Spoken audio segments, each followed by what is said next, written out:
et qu'on ne situe pas, mais que, par exemple, dans l'épopée de Gilgamesh, il en est pas. Il parle de cette île où les gens se vivent éternellement, c'est l'île des bienheureux, L'île etc. des géants. Et il va là-bas d'ailleurs pour avoir l'éternité. Il va dans cet endroit pour avoir l'éternité. Et là, on se rend compte que ben, justement, ces gens qui sont là ont un groupe particulier. Et ensuite, on va retrouver certaines, plein de caractéristiques communes avec les Mayas, les Indiens du Pérou, etc. Donc, là, bon, bien sûr, qu'il y a encore des recherches à faire. On va pas, je ne veux pas en dire plus parce que bon, sinon, on va éventer complètement nos projets. Mais c'est vrai que il y a plein de choses mystérieuses à dévoiler encore par la suite, quoi.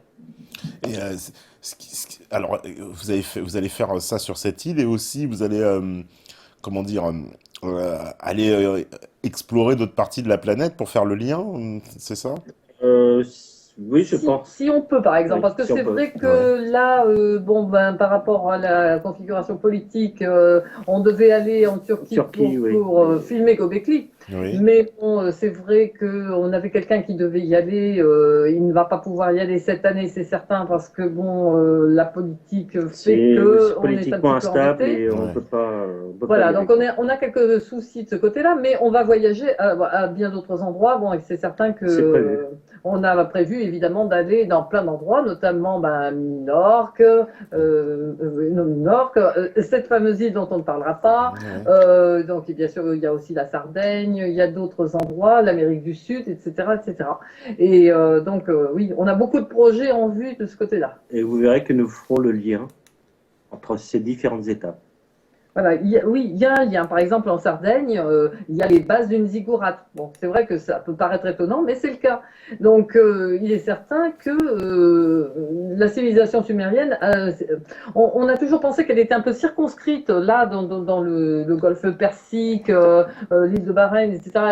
Bon, jusqu'en Égypte, des choses comme ça, puisqu'on sait qu'ils avaient eu il y avait eu des rapports qui fait que ils se connaissaient, ça c'est sûr et certain, ils ont remonté bon, à plein d'endroits, mais on ne pensait pas que ça pouvait être aussi loin. Mais moi je pense très certainement par rapport à certaines choses que la culture sumérienne est certainement allée beaucoup plus loin que ce qu'on avait imaginé.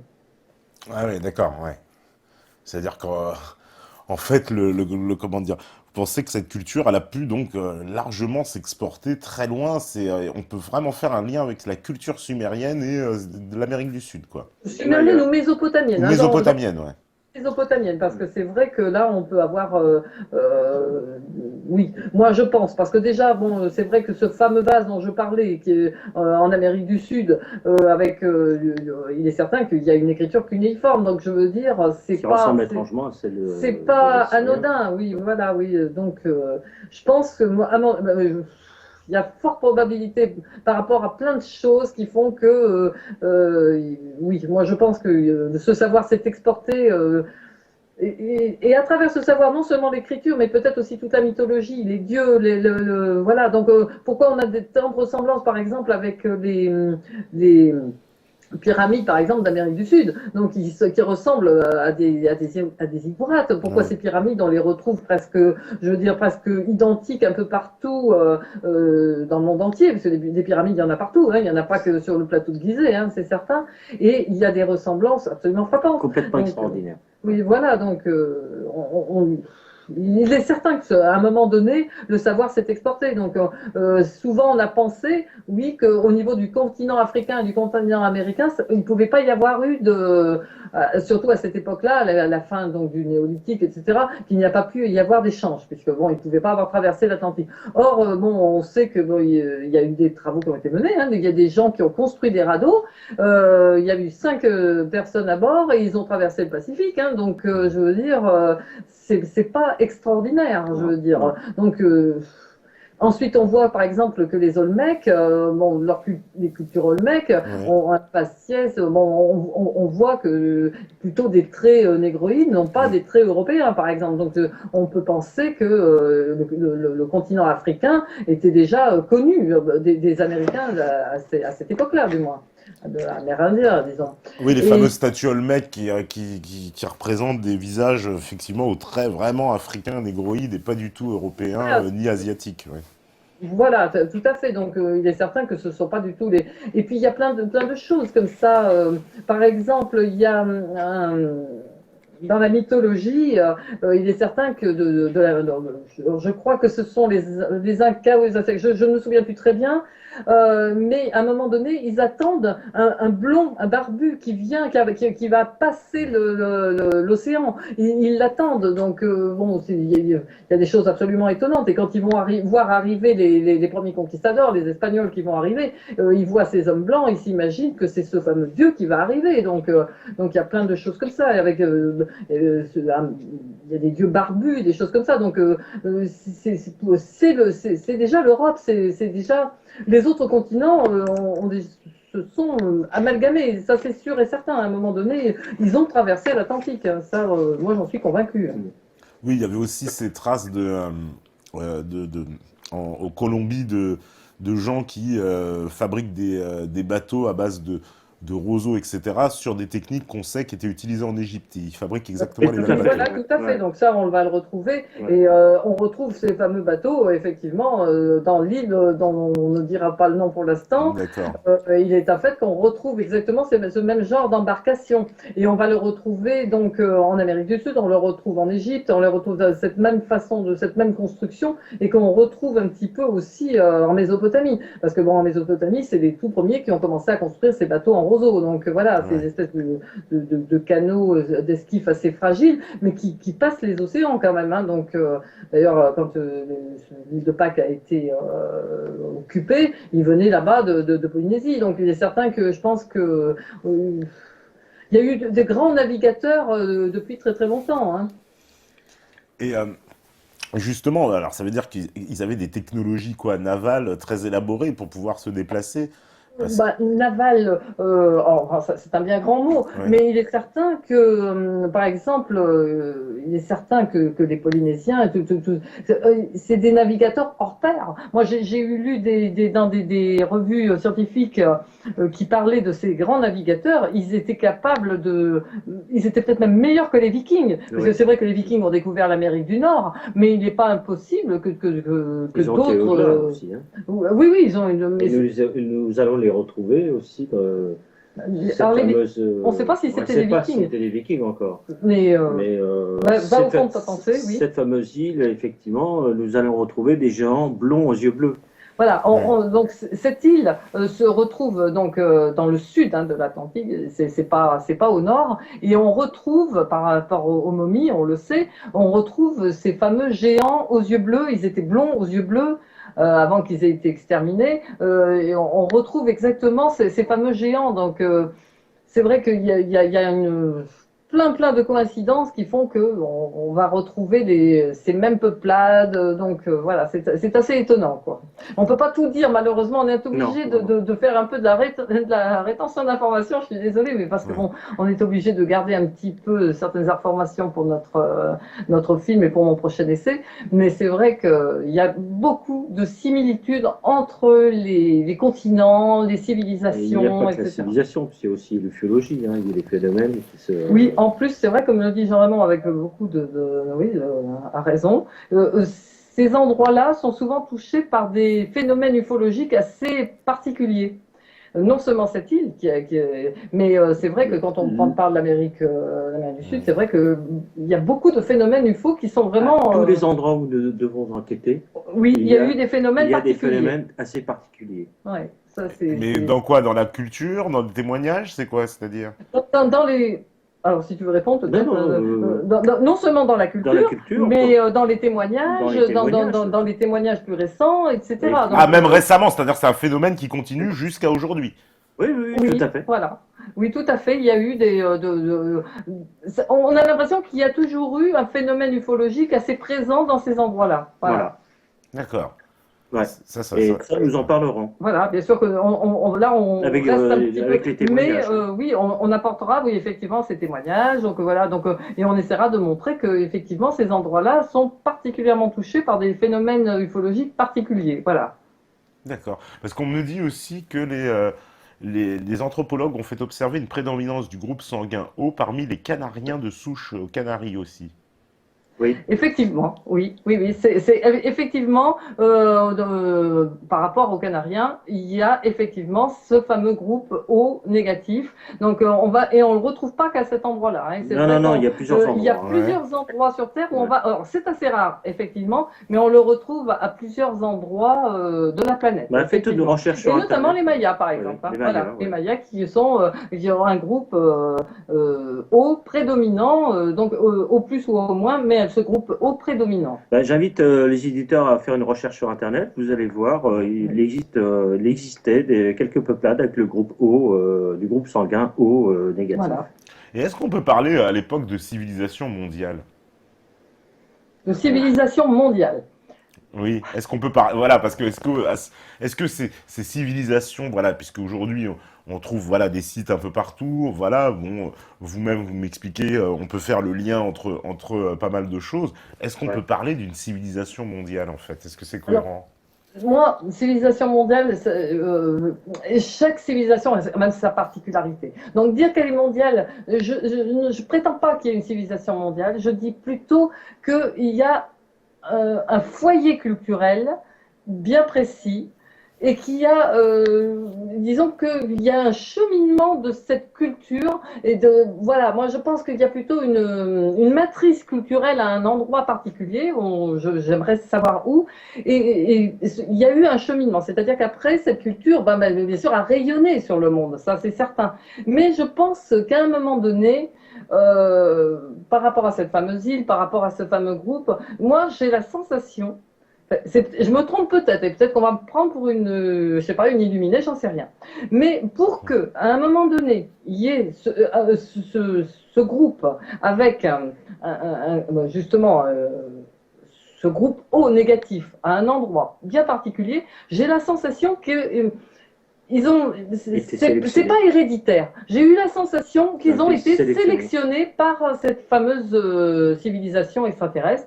À la limite, presque, c'est une banque de sang. Voilà, moi c'est la sensation que j'ai. J'ai l'impression que ça peut pas être héréditaire à ce moment-là, du moins. Mais que ce soit plutôt vraiment, surtout que ce soit vraiment au négatif. C'est pas au plus ou au moins, c'est vraiment au moins. Donc, on a la sensation que, à un moment donné, ces gens sont partis, ils connaissaient vraiment la culture de l'obsidienne, comme en Anatolie. On a l'impression qu'ils ont été sélectionnés pour une raison ou une autre et qu'ils se sont retrouvés dans cette île que les Sumériens vont mentionner, par exemple l'île de Dilmun, si ma théorie est bonne, et qu'on va retrouver ces gens-là comme s'ils avaient été sélectionnés à la base et qu'on les avait collés là dans une intention bien précise. Voilà, moi, mon sentiment. Maintenant, je peux me tromper. Maintenant, j'ai peut-être d'autres travaux à mener là-dessus, mais voilà le sentiment que j'ai au travers des travaux que j'ai pu mener là-dessus. Voilà. Ouais, d'accord. Et est-ce qu'on peut aussi justement parler de... Alors, ces fameux extraterrestres, est-ce qu'ils seraient encore là finalement? Puisque vu que... je vois pas pourquoi ils seraient partis en fait. Alors, Alors, on va de plus en plus en pente glissante, oui, effectivement. voilà, alors là, voilà, on prend la pente descend. Là, oui, c'est la pente glissante. Alors, les textes anciens font mention pratiquement de la fin des Anunnaki, hein. Il y a eu une guerre fratricide et je pense que cette civilisation-là, à un moment donné, ces géants sur Terre, ils vont disparaître, hein. C'est pas les géants comme il existe toujours des géants à l'heure actuelle, mais là c'est plutôt un problème médical, c'est un problème hormonal, c'est des problèmes. Tandis que là, on a la sensation que ce sont vraiment des géants. C'est mentionné dans la Bible, hein. Toutes les civilisations parlent de géants, hein. Les Celtes parlent de géants. Il n'y a pratiquement pas une civilisation qui n'est pas ces géants. Donc, on a vraiment la sensation qu'il y en a eu sur Terre, mais que ce sont des atavismes. C'est pas un accident génétique, c'est vraiment une hérédité. Donc, on peut parler d'un peuple géant, un ou plusieurs peuples géants. Or, ils ont complètement disparu. Donc, si c'est vraiment les Anunnaki, si vraiment il y a eu un peuple de géants sur Terre à une époque donnée, il est certain qu'ils ont disparu, donc ils ne sont plus là. Maintenant. Voilà, la grosse différence, c'est que il y a toujours des phénomènes ufologiques, on parle toujours de ces choses-là. Donc, est-ce qu'il y a d'autres civilisations qui ont pu arriver sur notre planète? Est-ce que ce sont plus les mêmes? Est-ce qu'il y en a toujours? Ça, là, je dirais que ça dépasse mes compétences. Moi, je dirais que les géants ont disparu. Donc, je pense qu'à un moment donné, cette civilisation qui a pu coloniser la Terre à cette époque a disparu. Mais maintenant qu'il y en ait d'autres, ça, honnêtement, je sais pas. Franchement, j'en sais rien. Voilà, Alors, j'y crois sans y croire. J'en sais rien. ouais. Alors, on me demande aussi, Tepa, que pensent nos invités d'une possible civilisation via la Terre creuse? Car il y aurait pas mal de preuves à ce sujet. Je voudrais savoir si les invités connaissent des choses, voilà, par rapport à la Terre creuse. Les Mayas auraient fait une carte du monde tel qu'il est actuellement, en indiquant et en décrivant la Terre creuse. Alors, c'est aux invités que vous posez la question? Oui, c'est à vous que je pose la question, hein, parce qu'ils vous appellent les invités, ils sont très polis. Bon, alors moi, honnêtement, personnellement, moi, la théorie de la Terre creuse, je ne veux pas dire que j'y crois. Honnêtement, j'ai mes gros doutes là-dessus. On sait qu'il y a des océans, oui, effectivement. Maintenant, on en est quasiment convaincu, qu'il y a des océans dessous. Maintenant, dire qu'il pourrait arriver de là, moi, j'avoue que j'ai du mal à y croire, mais ça ne corrobore pas tellement avec mes idées. Maintenant, il est un fait que certaines cartes très anciennes, par exemple, ont représenté l'Antarctique ou des choses comme ça. Donc, il est un fait qu'il y ait eu une civilisation qui soit capable de représenter le monde même avant qu'il se soit complètement modifié. Donc, ça prouve à quel point il peut être ancien. Mais pourquoi il viendrait de la Terre creuse? Non, c'est pas une théorie à laquelle j'adhère, moi, parce que bon, c'est vrai que quand on connaît un peu la formation de la Terre, il y a un noyau dur, ensuite un noyau de fer qui va engendrer le magnétisme qui tourne autour, etc. Il y a toute la croûte, le manteau, etc. Peut-être effectivement des océans, puisqu'on sait qu'il y a un océan d'eau douce, il me semble, sous l'Antarctique, si je ne m'abuse. Donc maintenant, dire que la Terre ait pu être creuse, qu'elle ait pu, à la Jules Verne, honnêtement, je pense qu'on manque totalement de preuves là pour avancer et étayer une telle hypothèse. Moi, pour l'instant, je me dis toujours bon, qu'il faut croire un peu à tout, mais avant de croire à une hypothèse comme ça, il me faudrait plus de preuves. Et moi, là, personnellement, je n'y crois pas, mais bon, maintenant, moi, je laisse le libre arbitre à celui qui veut croire. Si on peut m'apporter des preuves là-dessus, je ne demande qu'à les lire, qu'à les voir. Hein, mais bon, par contre, il est un fait que si certaines civilisations ont pu dessiner le monde, ils l'ont peut-être dessiné plutôt d'en haut que d'en bas. Moi voilà, je pense que il est certain que quand on voit certaines cartes anciennes qui ont été reproduites, parce que bon, toutes ces cartes qui remontent du Moyen Âge ou de la Renaissance, tous ces portulans, etc., qui représentent un petit peu le monde à une époque antérieure à ce qu'on connaissait, notamment je pense à l'Antarctique. Il est certain qu'ils l'ont peut-être reproduit de cartes encore plus anciennes, très certainement, qui remontent de la plus haute antiquité. Donc, je veux dire, et même avant, peut-être. Donc, voilà. Mais je pense que ça serait plutôt vu du ciel que vu d'en bas. Hein. Enfin, bon, maintenant, c'est ma façon de voir les choses. Hein. Oui, voilà. Donc, évidemment, on me donne tout un tas d'exemples. On parle du peuple fourmi chez les Indiens d'Amérique. On me parle aussi évidemment de Jean-Pierre Petit et les Bazumo. Et puis il y a également le fait divers qui s'était déroulé au début du XXe siècle avec ce bateau de pêcheurs norvégien qui s'est retrouvé au sud du Chili. Et dont l'équipage a raconté avoir traversé et été accueilli par des gens, ils n'ont pas compris ce qui se passait, ils se sont retrouvés de l'autre côté de la Terre. Enfin, bon, c'est vrai qu'il y a pas mal de.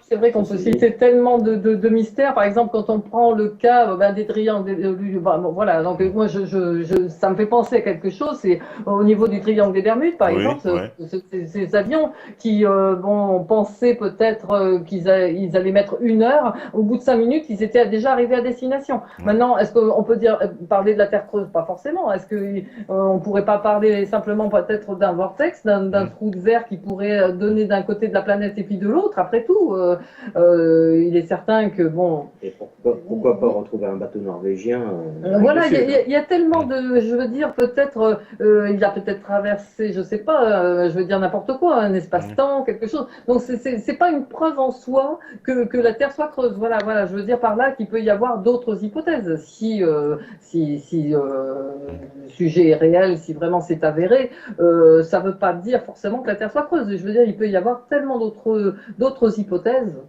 Voilà. Voilà.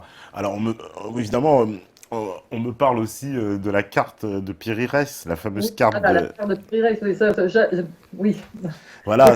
C'est très très curieux, ça, c'est vrai. Mais certains spécialistes pensent que ça pourrait être un faux. Voilà, alors un jour pareil. Est-ce que si c'est un vrai, moi je pense qu'il a repris ça de cartes beaucoup plus anciennes, Ouais. c'est-à-dire, et maintenant si c'est un faux, ben voilà, on ne sait pas. Voilà, c'est toujours pareil. Savoir, voilà, c'est un terrain glissant, ça. Voilà, pour moi, c'est un terrain glissant, à mes yeux en tout cas. Mais maintenant, si c'est réel.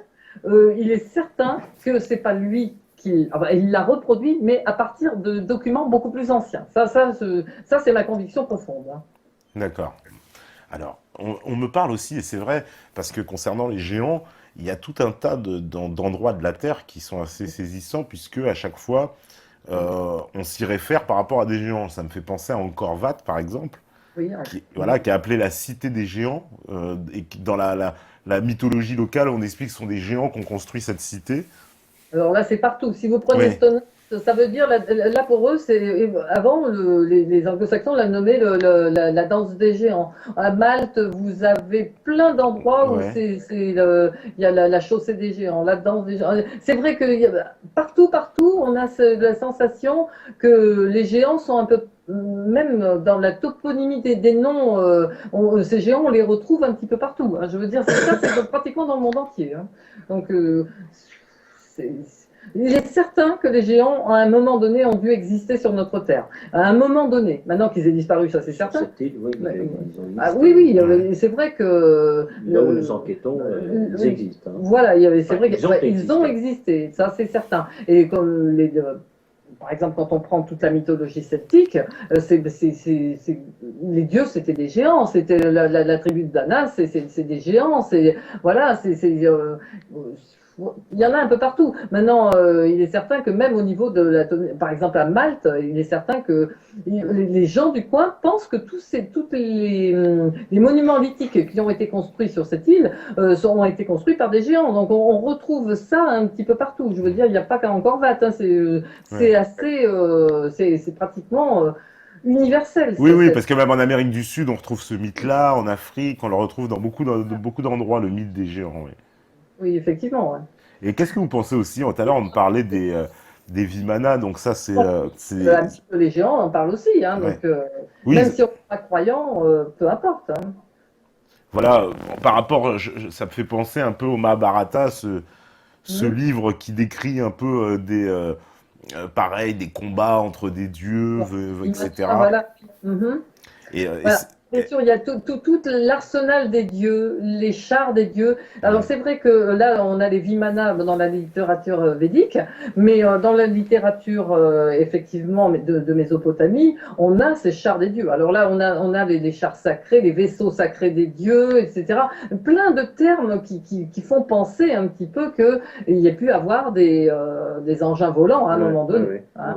ouais. Donc c'est vrai que bon, beaucoup le savent, c'est qu'en Égypte, par exemple, on a retrouvé un artefact, on a l'impression que c'est un oiseau, mais en fin de temps, quand on l'étudie bien, on a la sensation que c'est un avion, parce il manque même une petite partie, une encoche, pour faire la queue de l'avion, où on a vraiment cette sensation que c'est plus un objet volant.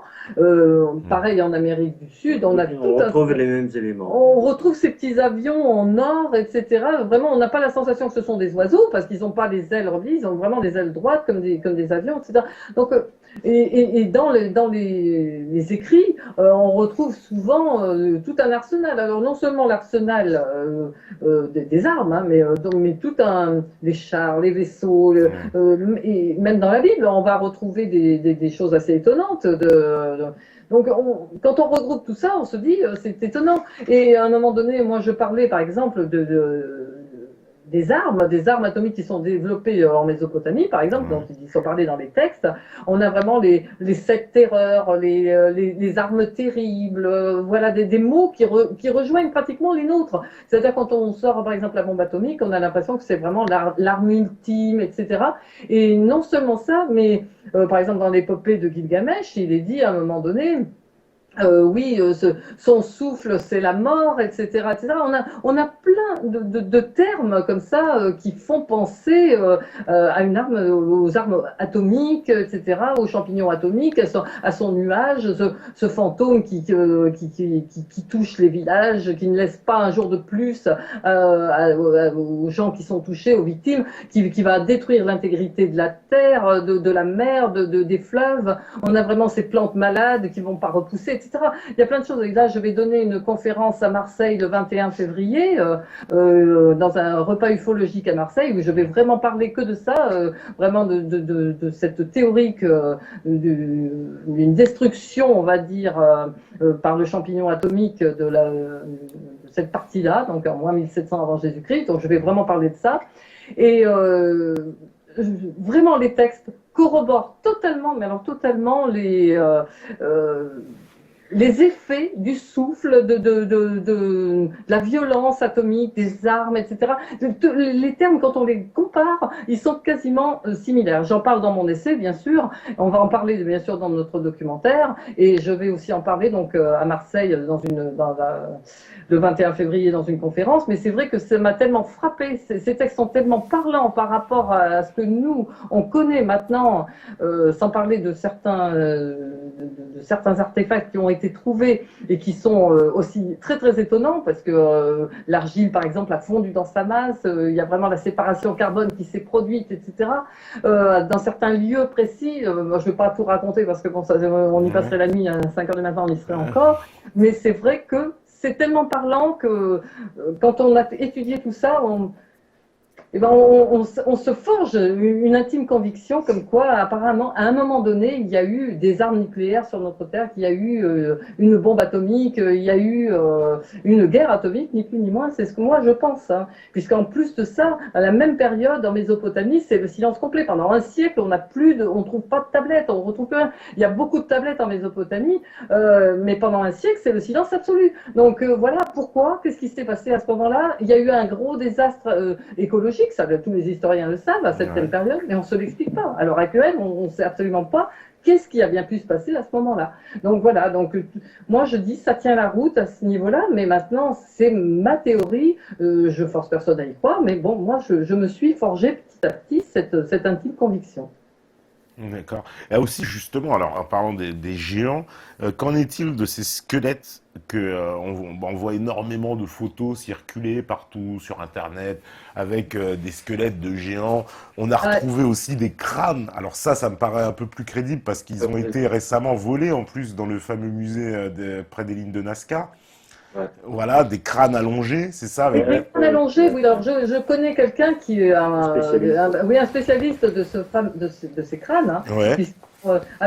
Moi, ces crânes allongés, c'est pas vraiment ma spécialité. J'ai eu la chance d'entendre en conférence. Ouais. C'est vrai qu'on en retrouve dans le monde entier. Donc, il y a eu certainement soit une culture qui a fait que, parce qu'on peut allonger les crânes, effectivement, maintenant. Est-ce que ça pourrait être une autre civilisation qui ait fait qu'ils avaient ce genre de crâne? Il est un fait que, par exemple, on prend le cas d'Akhenaton en Égypte, qui a ce crâne surdéveloppé, très allongé, etc. Donc, ça reste bien sûr dans l'ordre du mystère. Donc, il est un fait... c'est vrai qu'on peut... Il y a deux solutions. Excuse-moi, je fais mal à mon associé.